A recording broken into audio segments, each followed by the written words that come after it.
What's up everybody and welcome if you're new. My name is Derek and in today's Know Before You Go, we're actually going to be discussing hopefully the last video that you watched from me, which was going to be an unboxing and a high-level overview of the DJI Pocket Osmo 3. So if you haven't watched that video, take a pause really quick, go ahead and watch that one. But if you've already watched that one, then this video is going to be talking about some of the software features and the settings that this little mighty device has. All right, so let's go ahead and open this bad boy up and look at the actual software. So just a quick review again of the actual hardware of this thing. I can't help but say it. It's just amazing. You have the actual 3-axis gimbal up here. You can kind of see the camera is tucked away. When it's closed, the camera automatically hides itself to protect itself from any damage. And then again, the 3-axis gimbal, this portion right here is the area that's going to be rotating for the gimbal, which causes that super smooth quality. And then we have a thumbstick or a joystick. I call it a thumbstick because it's really tiny. Whereas if it was going to be a joystick, I kind of think of like something that's on a gaming console. We then have the recording button down here, the bottom right hand corner of this device. And you can see that it's just going to be pretty simple. It's very tactile, and it's also going to be serving as a power button if you press and hold that button. So that way, if for whatever reason you want to have the display on but want to turn off the actual Pocket 3, then you just press and hold that one. This is going to be used in 3 different manners aside from directional input. So if you tap it once, if you tap and hold, it's going to lock the gimbal on whatever it is that you're doing. If you tap it twice, then you're actually going to reset the gimbal and it's going to go back to its kind of default camera angle. If you tap it 3 times, it's then going to rotate the camera to pretty much do the vlog selfie version of this particular camera. Another thing about this thumbstick here is the fact that it is going to be omnidirectional. It is also tactile, so I don't know if you can hear it, but sounds very good, very responsive. Whenever you're turning this camera on, you will have the option to turn the camera to capture whatever's in front of you, but you'll also have the option to turn on this camera and start recording you if you need to do a quick capture of something that you need to show on your face type situation. And circling to the back of this device, the battery is not removable. This kind of gripped texture area is soft plastic, but still somehow very grippy. So DJI did a wonderful job there. You have a little loop here for a little wrist strap that comes again in the bundle. And then at the bottom here, you have USB-C, and that's pretty self-explanatory. And then this amazing thing right here, which is a micro SD card. I will have to say that this micro SD card is actually a little bit more difficult for me to get out. I don't know if it's because I don't have nails, but it is oh, there it is. It's making me look like a liar. But you do really have to kind of get your nail in there and then poke this particular micro SD card in to get it out, and vice versa. So if you're putting it back in, like there you go. You, again, don't break your SD card, but you do kind of have to put a little bit more force into it. So from here, let's go ahead and open up this camera. So when you open up this 2-inch display, it's actually going to turn the camera on. You don't have to always use that functionality if you don't want to. Again, this orange reddish button here can be pressed and held to turn the camera on. But DJI gave us this awesome 2-inch camera to help us be cooler. So let's go ahead and do it. So before we actually do that, there is a little bit of a plastic section here on the screen, and that does help with just kind of your thumb getting a little bit of grip. So we're gonna go ahead in 3, 2, 1, and boom.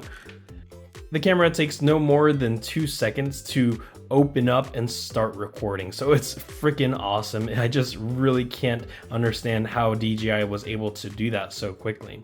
All right, so the LED screen is flipped open, as you can see here, and you can actually see there's just some basic information in there. So let's go over to the left-hand side first. We'll go over to the middle, then go over to the right-hand side, talking about what those things are. So at the top left-hand corner, that's going to be your SD card. So if you have a 512, a 128, a 256 gigabyte SD card, again, that's put right here, you're going to be able to see how much time, how much storage capacity measured in time will you be able to record. So for me, I have a 512 gigabyte SD card in there. I have 9 hours of recording time.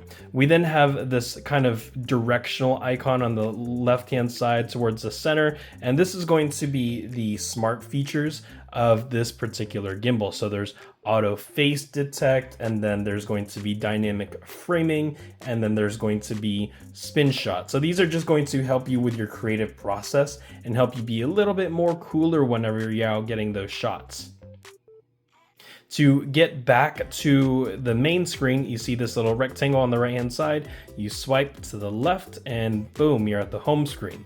At the bottom left-hand corner, you have that camera icon, which is super helpful because this is how you change your camera modes. So if you select it, you'll be able to see video.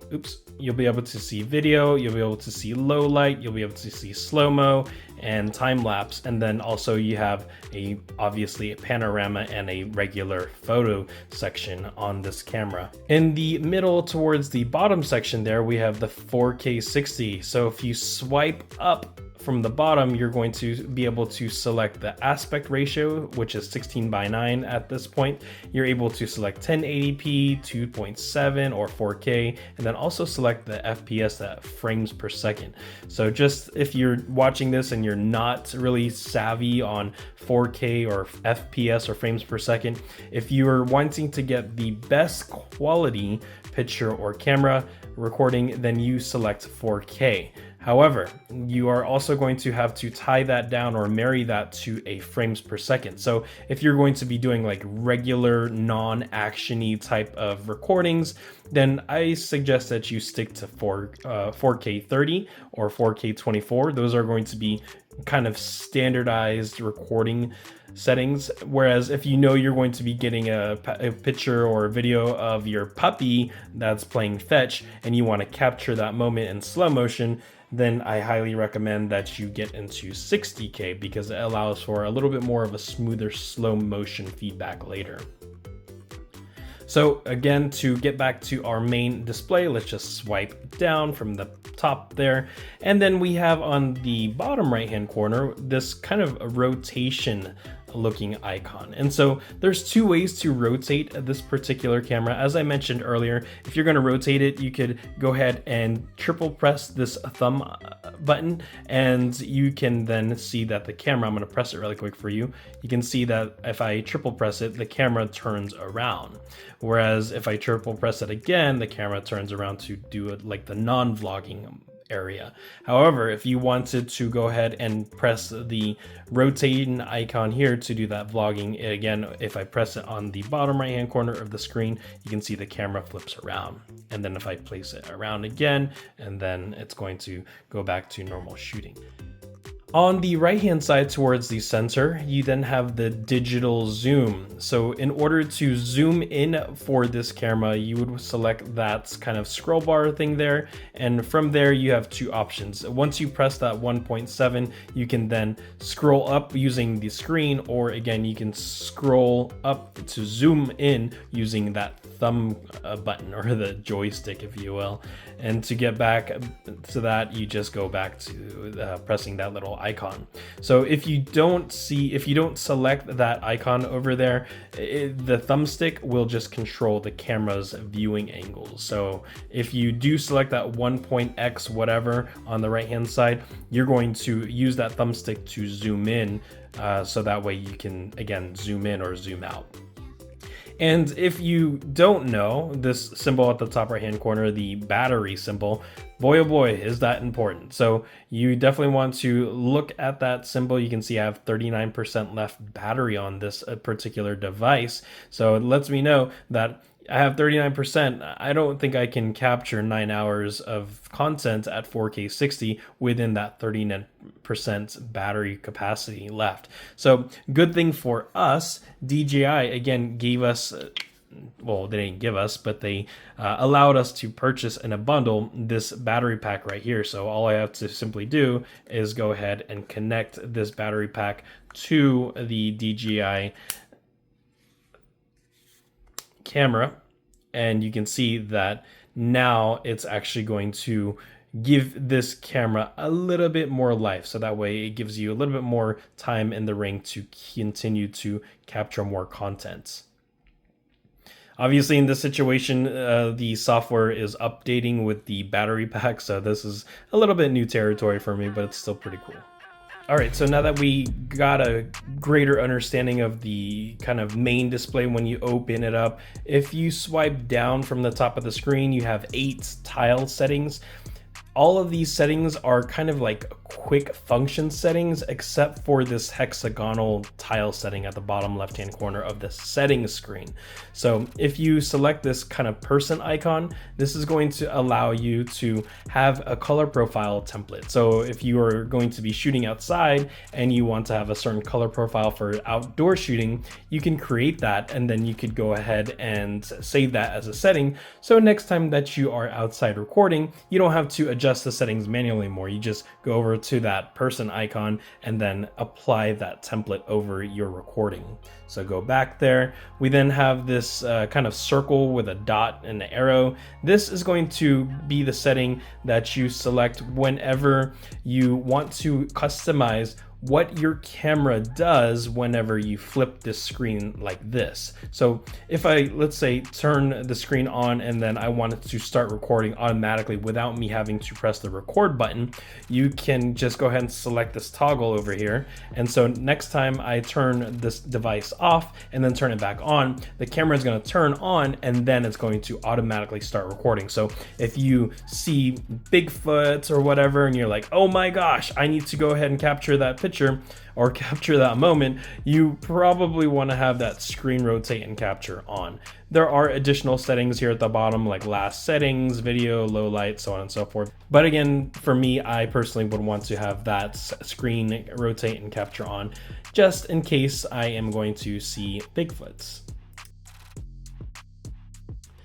From there, we have the third icon on the top row, which is going to be the brightness icon. It's pretty self-explanatory. I personally like having this device at 100%, mainly because of the fact that I just like it that way. I do that to all my devices. Do know that the higher that you set that brightness setting, the more your battery is going to drain.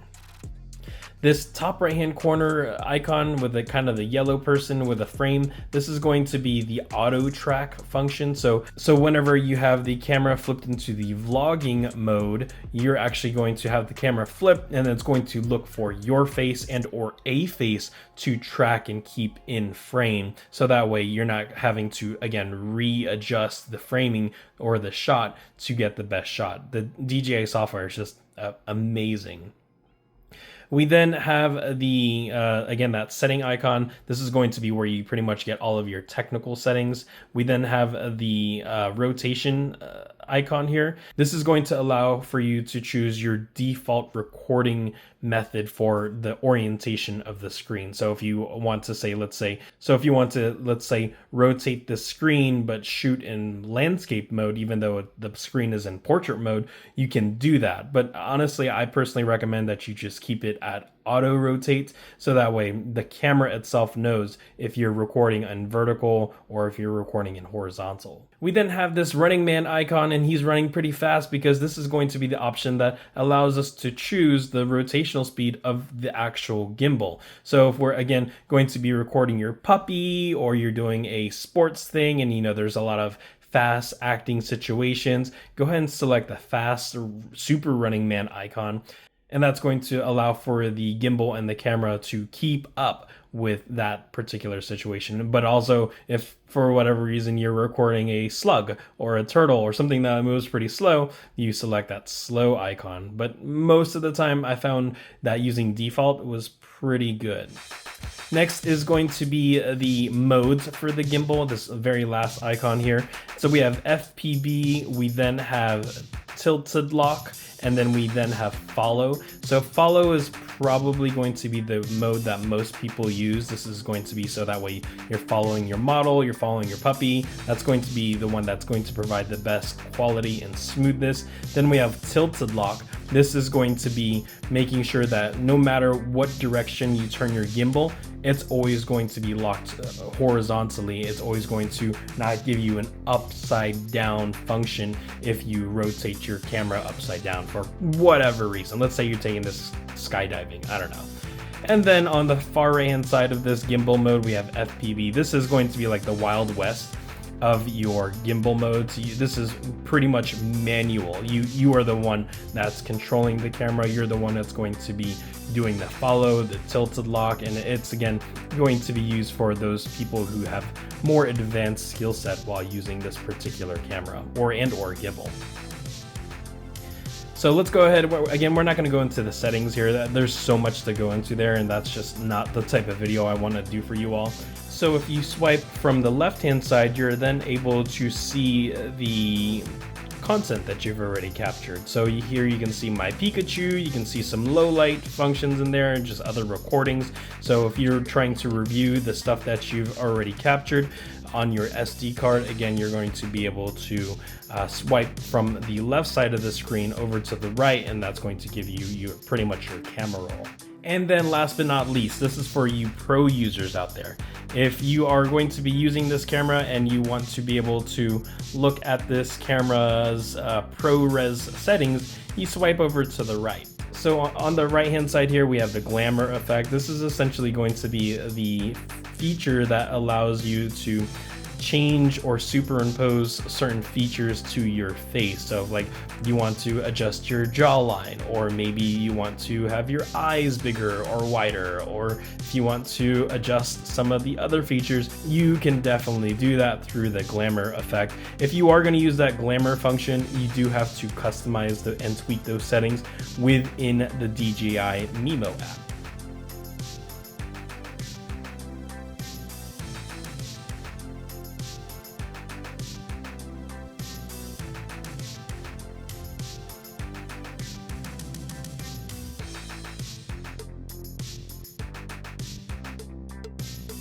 And then again, back to those folks who are those pro shooters, you can see it says pro at the top right hand corner. This is going to allow you to adjust your auto exposure, your white balance, and all these other features.